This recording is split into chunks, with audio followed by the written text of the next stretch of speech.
जय हिंद, वंदे मातरम। साथियों, मद्य निषेध सिपाही की परीक्षा के लिए 14 मई के पैटर्न पर आधारित आज की इस वीडियो में फिजिक्स, केमिस्ट्री एंड बायोलॉजी से 105 मोस्ट इम्पोर्टेंट प्रश्नों को कवर करेंगे।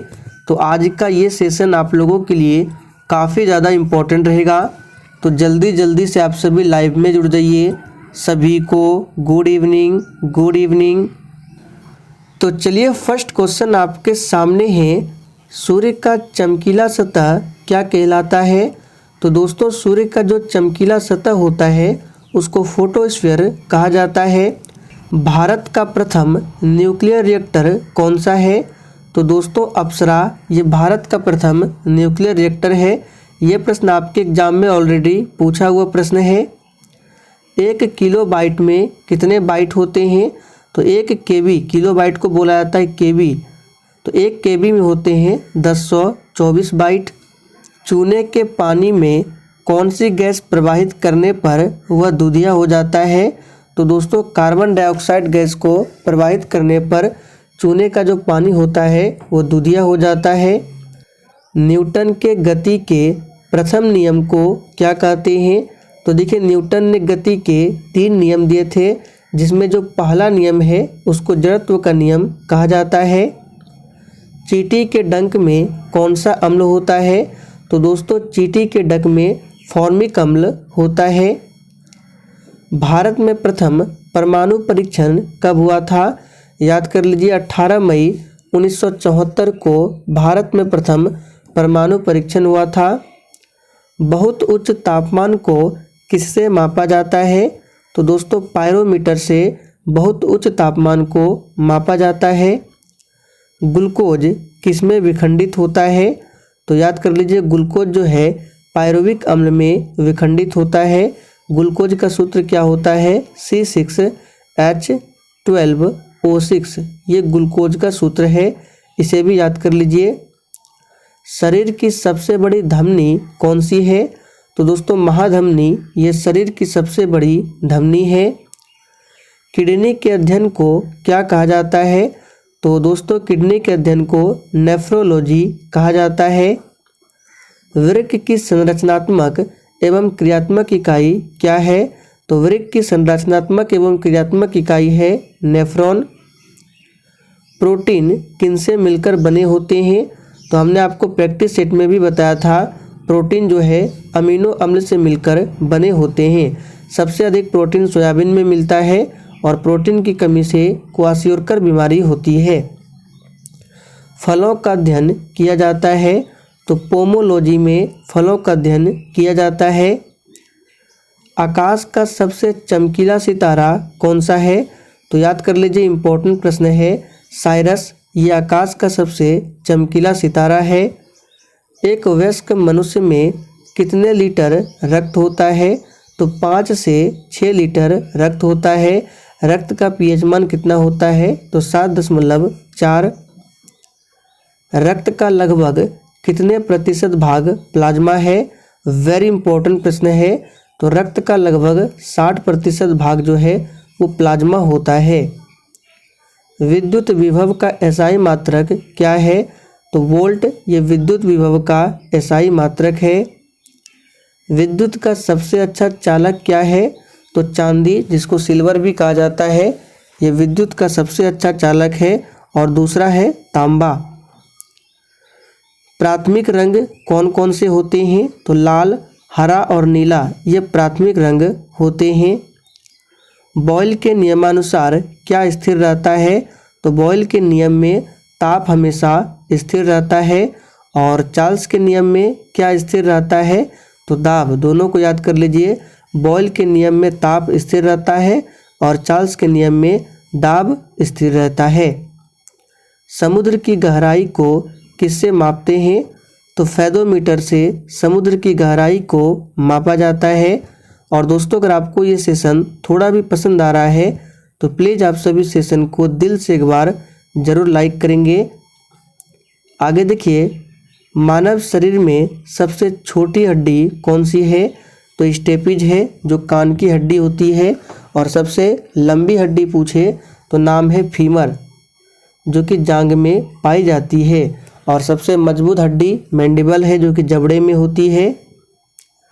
भारतीय विज्ञान संस्थान कहाँ पर स्थित है?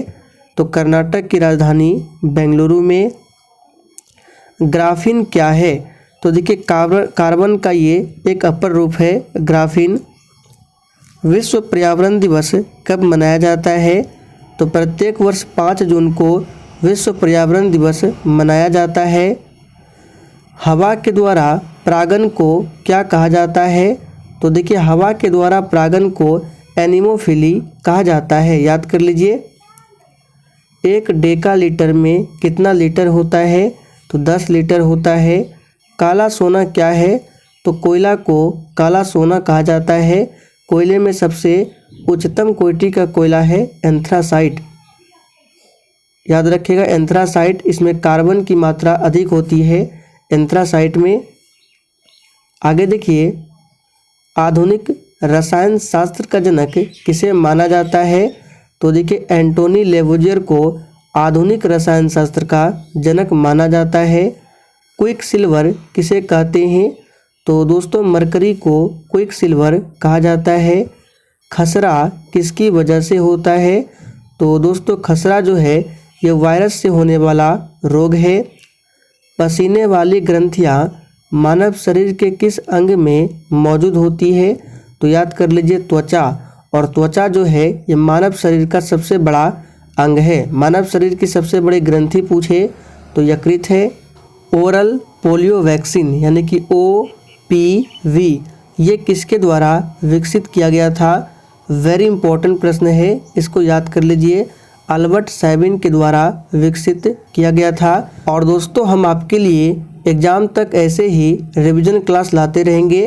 तो जितने भी स्टूडेंट चैनल पर पहली बार आए हैं आप लोग चैनल को सब्सक्राइब करके और साथ में बेल आइकन को ज़रूर प्रेस कर लीजिए, जिससे आप लोग एग्ज़ाम तक इस चैनल के सारे वीडियो को बिल्कुल फ्री में देख सकते हैं।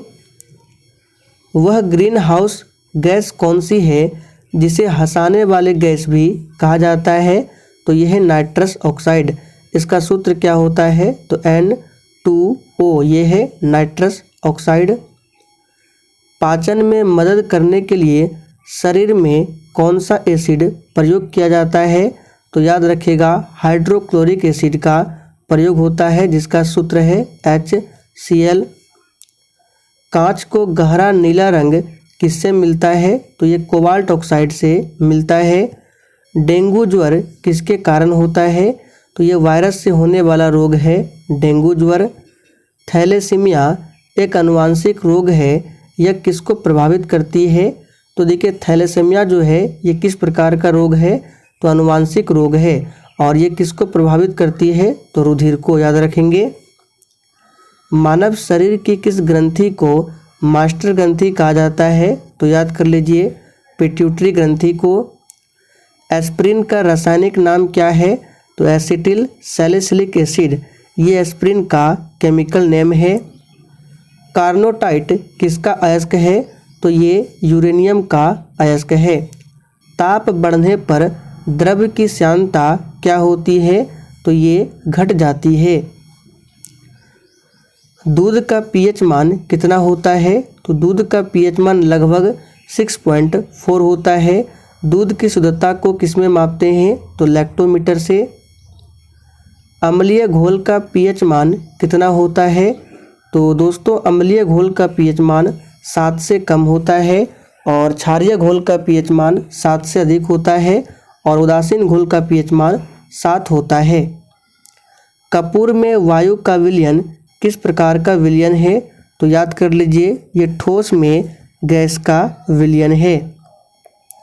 अंगूर में कौन सा अम्ल पाया जाता है? तो दोस्तों अंगूर में टार्ट्रिक अम्ल पाया जाता है। सोडा वाटर एवं अन्य पेय पदार्थों में कौन सा अम्ल पाया जाता है? तो याद रखिएगा कार्बोनिक अम्ल पाया जाता है।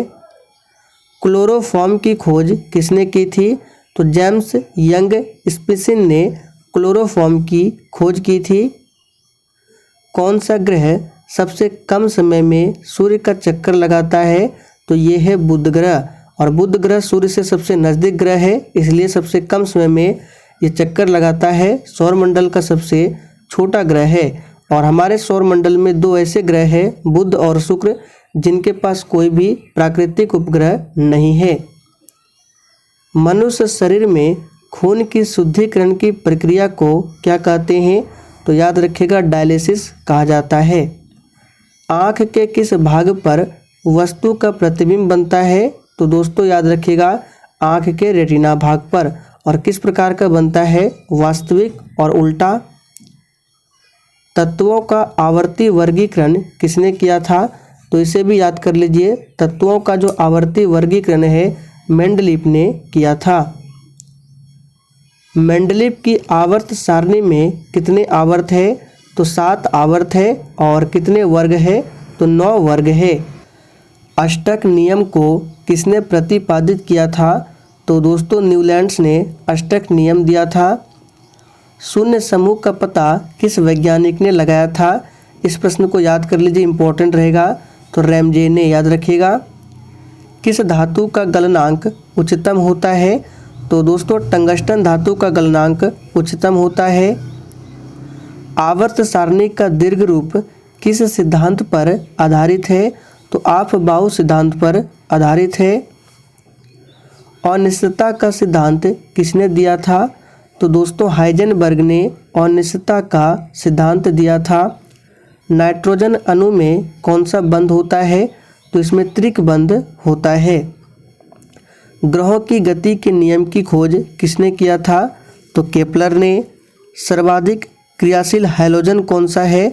तो फ्लोरीन ये सर्वाधिक क्रियाशील हैलोजन है। परमाणु संख्या याद रखिएगा 9 और संकेत होता है F। सिनेबार किसका प्रमुख अयस्क है? तो ये पारे का प्रमुख अयस्क है और इसका सूत्र क्या होता है सिनेबार का? HGS। इसे भी ध्यान रखेंगे। नाभिकीय रिएक्टर में ईंधन के रूप में किसका प्रयोग किया जाता है? तो याद रखिएगा, नाभिकीय रिएक्टर में ईंधन के रूप में यूरेनियम 235 या फिर प्लूटोनियम 239 का उपयोग होता है, याद रखेंगे। न्यूट्रिनो की खोज किसने की? ध्यान दीजिए, यहाँ पे न्यूट्रॉन नहीं है, न्यूट्रिनो है। तो न्यूट्रिनो की खोज की थी पाउली ने, जबकि न्यूट्रॉन की खोज की थी जेम्स चैडविक ने। रेडियम की खोज किसने किया था? तो मैडम क्यूरी ने, याद रखेंगे। उष्मा का SI मात्रक क्या है? तो आप सभी जानते हैं जूल, ये उष्मा का SI मात्रक है। विषाणु की खोज किस वैज्ञानिक ने किया था? तो दोस्तों इवानोवास्की ने विषाणु का पता लगाया था। विद्युत परिपथ में विद्युत धारा की माप किस यंत्र से मापी जाती है? तो आममीटर से। केंद्रक की खोज किसने किया था? तो रॉबर्ट ब्राउन ने केंद्रक की खोज किया था। रॉकेट के ऊपर जाने का सिद्धांत क्या है? तो रेखीय संवेग के संरक्षण पर काम करता है रॉकेट। नीले लिटमस पत्र को लाल कौन करता है? तो अम्ल, याद रखिएगा। अम्ल क्या करता है? नीले लिटमस पत्र को लाल करता है। इसके लिए एक ट्रिक है अनीला, याद रखिएगा अनीला। देखिए, आ से अम्ल, नी से नीला, ला से लाल, यानी अम्ल नीला को क्या करेगा? लाल में बदल देगा, यानी अम्ल नीले लिटमस पत्र को लाल में, याद रखिएगा। ग्लाइकोप्रोटीन का अन्य नाम क्या है? तो एंटीजन, ये ग्लाइकोप्रोटीन का नाम है। परिसंचरण तंत्र की खोज किसने किया था? तो याद रखिएगा विलियम हार्वे। विलियम हार्वे ने परिसंचरण तंत्र की खोज की थी, याद रखेंगे। और रक्त समूह का पता किसने लगाया था? ब्लड ग्रुप, तो कार्ल लैंड स्टीनर ने। किसी वस्तु का वेग दुगुना करने से उसकी गतिज ऊर्जा कितनी हो जाएगी? तो हमने आपको पहले भी बताया था 4 गुनी। कैसे निकालते हैं? तो गतिज ऊर्जा काइनेटिक एनर्जी का सूत्र होता है ½ mv²। तो यहाँ पे वस्तु का वेग दोगुना करना है, यानी v की जगह पर रखना है आपको 2v, दोगुना कर रहे हैं तो देखिए हो जाएगा ½ m और v की जगह पे 2v रखेंगे तो 2v का अगर स्क्वायर करेंगे तो ये होगा 4v का स्क्वायर। ठीक है, अब यहाँ से ½ m और v को निकाल दीजिए तो देखिए ½ mv², तो क्या बचा 4, यानी 4 गुना। तो याद रखेंगे इस तरह से निकालते हैं।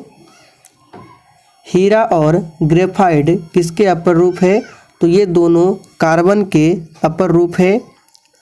क्लोरीन, ब्रोमीन और आयोडीन ये किस परिवार के तत्व है? तो याद कर लीजिए, हैलोजन परिवार के तत्व है। ध्यान रखेंगे किस परिवार के? हैलोजन परिवार के तत्व है। सोडियम की खोज करने वाले वैज्ञानिक कौन थे? तो हम्फ्री डेवी। याद रखिएगा, हम्फ्री डेवी, इन्होंने सोडियम की खोज की थी। सोडियम का सिंबल Na होता है। परमाणु क्रमांक की बात करें तो 11, इलेक्ट्रॉनिक विन्यास 2, 8 और 1। कौन सा कार्बनिक यौगिक सर्वप्रथम संश्लेषित किया गया था? तो बहुत ही आसान है, ये है यूरिया। टमाटर के फलों का लाल रंग किसके कारण होता है? तो ये लाइकोपीन के कारण होता है।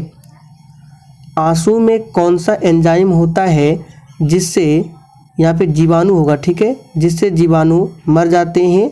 तो लाइसोजाइम। नागासाकी पर गिराए गए परमाणु बम में किसका प्रयोग किया गया था? तो पूछा जाता है प्लूटोनियम का प्रयोग किया गया था। याद रखिएगा। सिरके में कौन सा अम्ल होता है? तो आप सभी जानते हैं सिरके में एसिटिक अम्ल होता है। हेमेटाइट में कौन सी धातु प्राप्त होती है? तो हेमेटाइट से लोहा धातु प्राप्त होती है। भारतीय मोर का जीव वैज्ञानिक नाम क्या है? तो पावो क्रिस्टेटस। याद रखिएगा, पावो क्रिस्टेटस ये भारतीय मोर का जीव वैज्ञानिक नाम है। केस्कोग्राफ यंत्र से क्या जाना जा सकता है? ये प्रश्न आपके एग्जाम में 2 से 3 बार पूछा जा चुका है। तो याद रखिएगा, पौधों के बढ़ने की दर को मापा जाता है केस्कोग्राफ यंत्र से। फिर से बोल रहे हैं, इसको याद कर लीजिए। केचुए में कितने हृदय होते हैं? तो 4 जोड़ी हृदय होते हैं। रक्त का पीएच मान कितना होता है? तो 7.4 होता है। उपभोक्ता के कितने प्रकार है?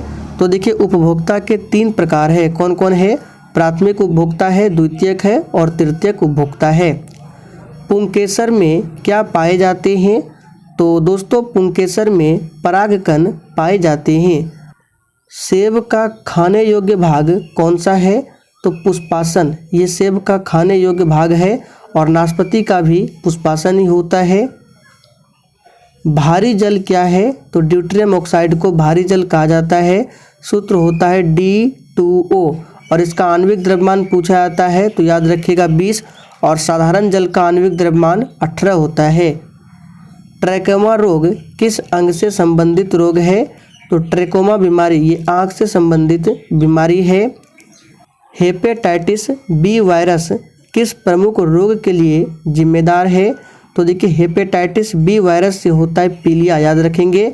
और पीलिया होने से शरीर का कौन सा अंग प्रभावित होता है? तो याद रखिएगा यकृत। पूछा जाता है एग्जाम में, यकृत यानी कि लीवर प्रभावित होता है पीलिया से।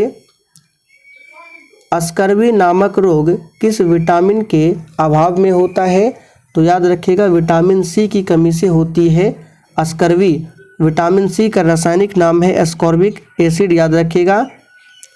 यूरेनियम के नाभिक के विघटन में अंततः क्या प्राप्त होता है? तो सीसा प्राप्त होता है। ध्वनि को मापने की इकाई क्या है? तो डेसिबल से ध्वनि को मापा जाता है। स्टेनलेस स्टील किन धातुओं को मिश्रित करके बनाया जाता है? तो दोस्तों, क्रोमियम, लोहा तथा निकेल होता है और इसमें कुछ मात्रा में कार्बन भी होता है। तो आपको सिंपली याद रखना है क्रोमियम, लोहा तथा निकेल। ट्रांसफार्मर किस सिद्धांत पर कार्य करता है? तो ये विद्युत चुंबकीय प्रेरण के सिद्धांत पर कार्य करता है ट्रांसफार्मर। इटाई रोग किस तत्व के कारण होता है? तो कैडमियम के प्रदूषण के कारण होता है इटाई रोग। और एक पूछा जाता है मिनी माता रोग, तो ये पारा के प्रदूषण के कारण होता है मिनी माता रोग। रक्त किस प्रकार का उत्तक है? तो दोस्तों, ये तरल संयोजी उत्तक है। तो दोस्तों, आज के लिए इतना ही। हम लोगों ने आज के इस वीडियो में साइंस जीके के 105 मोस्ट इम्पॉर्टेंट प्रश्नों को कवर किया। तो सेशन पसंद आया हो सभी लोग सेशन को लाइक कीजिए और अधिक से अधिक सेशन को दोस्तों के साथ ज़रूर शेयर करें।